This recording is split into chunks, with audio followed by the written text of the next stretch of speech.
This is The Science of Self, a podcast brought to you by Newton Media Group and Peter Hollins. This is Wednesday, October 27, 2021. Mental Models. 30 thinking tools that separate the average from the exceptional, improve decision-making, logical analysis, and problem-solving. Written by Peter Hollins. Narrated by Russell Newton. AntiMental Models. How avoidance breeds success. We've examined some mental models for how to handle certain situations, improve our reasoning, solve problems, and attack some of the thornier issues in life head-on. Some of them are a set of guidelines on how to think, and others end up prescribing a specific sequence of actions. These are helpful, but they all have one thing in common. They're all aiming towards some sort of end goal. The mental model sets a goal to strive for, whether it's about seeing regressions to the mean, focusing on important tasks as opposed to urgent tasks, or triangulating your perspectives and opinions into improvement. The closer you get to what you strive toward, the closer you get to achievement. There's nothing wrong with this, and we're naturally predisposed to it, as it's the sort of template we're raised on. If you want to do well in school, you shoot for high marks and showing all your work. If you want to be the fastest competitive swimmer, you strive for the fastest times and best technique. Whatever the goal, your intention should be to move closer to it. But this doesn't always produce the best results, and furthermore, it doesn't always represent where our priorities should lie. Sometimes, actually, you'll find this to be frequent and widespread. It's both easier and more representative of your true priorities to aim away from a certain negative threshold or milestone than it is to aim toward a certain positive threshold or milestone. As a quick illustration, suppose you want to learn to swim better. You could keep in mind each tip on how to improve your technique, long strokes, but you could also think about the things that a terrible swimmer does and avoid those at all costs. Avoid short strokes. You would get a similar end result, and possibly a better one because you would focus on removing your weak points. We can refer to these as anti-mental models, as they still provide a blueprint of guidance, but they're about moving away from something rather than toward it. Just as we have mental models for getting what we want out of life, we also have ways of thinking that can help us avoid the things we don't want. It can take just as much human resolve and strategy to break away from things as it does to get what we want. In both cases, you're trying to be the best human being you can be. For example, what if you want to be a better friend? Instead of creating a list of excellent friend attributes, you could start by creating a list of things you'd hate people to do to you and avoid those. This may actually yield even better results. Do you want to be more productive? Instead of asking yourself how to be more productive, ask yourself what sabotages your productivity and make it your goal to avoid those. Sometimes, a simple shift in perspective is what we need to be more effective.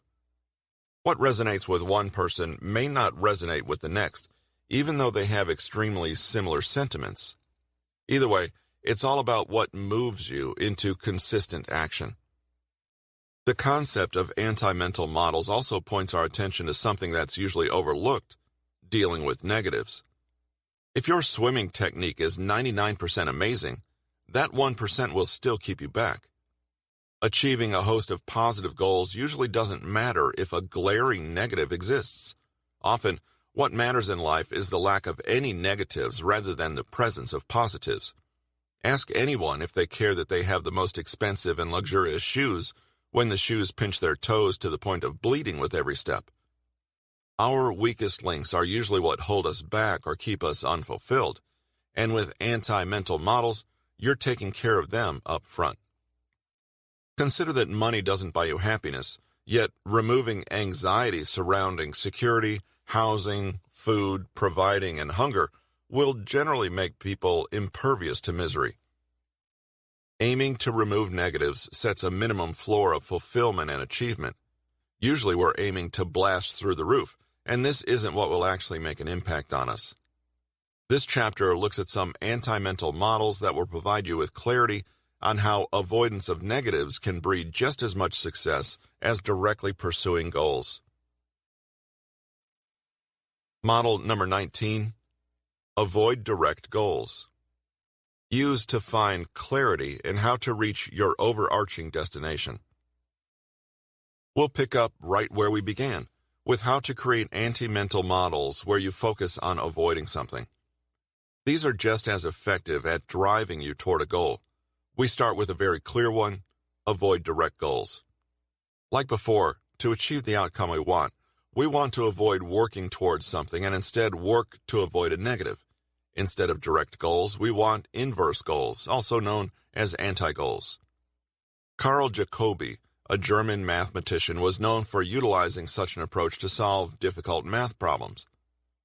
Following a strategy of man muss immer umkehren, or invert, always invert, Jacobi would write down math problems in inverse form and find that it was easier for him to arrive at the solution that way, by first finding what wasn't possible.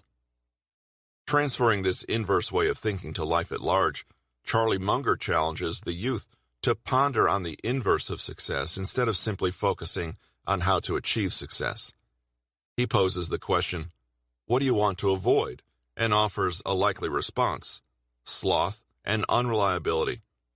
These qualities are roadblocks to success, and you get to shine a spotlight on them precisely by asking why people fail instead of why they succeed. By inverting the question of success, you get to discover drivers of failure and are thus able to avoid such behaviors in order to improve. In other words, if you work hard to avoid sloth and unreliability, success should be yours. So instead of asking what you need to do to be a better manager, try considering what a terrible manager would do. Avoid those actions. If your business model centers on innovation, ask, how could we limit this company's innovative potentials? Do the opposite. If you're looking to improve your productivity, ask, what are the things I do to distract myself? Generally, instead of asking, how do I solve this problem, ask, how would I cause this problem? Then do something else. Inversion helps you uncover your hidden beliefs and allows you to avoid what you ultimately don't want. You can find a sudden clarity when you realize that success might truly only depend on the absence of something. It's much easier to avoid what you don't want than to get what you do want. The easiest way to use anti-goals or inverse goals just takes 2 steps. It applies neatly to nearly anything you wish to achieve. 1.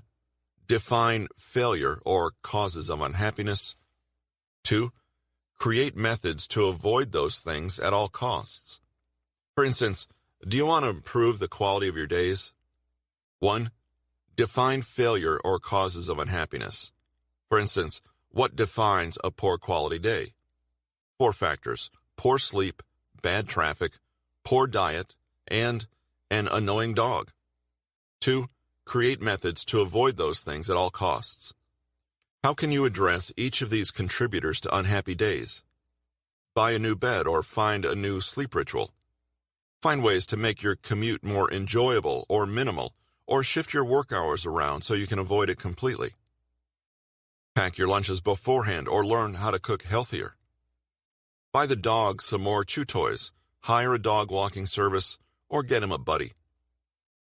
When we reduce this anti-mental model down even further, the most powerful and simple version is to just avoid stupidity. We typically seek to act smart and clever, and again, this is how we're taught to think from childhood. It's not wrong, but it does leave room for some improvement. Trying to do smart things can be perilous and ambiguous. It's an open-ended task. But avoiding stupidity, well, that's pretty apparent when you see it. Munger, on the topic of stupidity, it's remarkable how much long-term advantage people like us have gotten by trying to be consistently not stupid, instead of trying to be very intelligent. There must be some wisdom in the folk saying, it's the strong swimmers who drown. I sought good judgment mostly by collecting instances of bad judgment, then pondering ways to avoid such outcomes. A lot of success in life and business comes from knowing what you want to avoid. Early death, a bad marriage, etc. Just avoid things like racing trains to the crossing, doing cocaine, etc. Develop good mental habits. Avoid evil, particularly if they're attractive members of the opposite sex. We want to see what has caused businesses to go bad. I've often felt there might be more to be gained by studying business failures than business successes. In my business, we try to study where people go astray and why things don't work. Keep it simple. Think of AntiMental Models as harnessing one of humanity's most obvious impulses, avoiding pain and discomfort. It's why we have phobias and anxieties and can't help but eat junk food. This is what's been programmed into us and has kept us alive for eons. Use it for good this time. We'd like you to help us keep this podcast sponsor-free. Please take a moment in your podcast provider to subscribe to the podcast, leave a rating and a review, and share an episode or the podcast itself with a friend.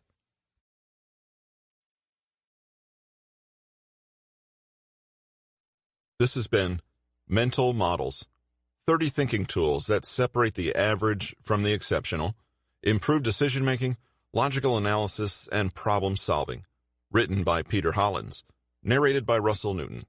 Copyright 2019 by Peter Hollins. Production copyright by Peter Hollins.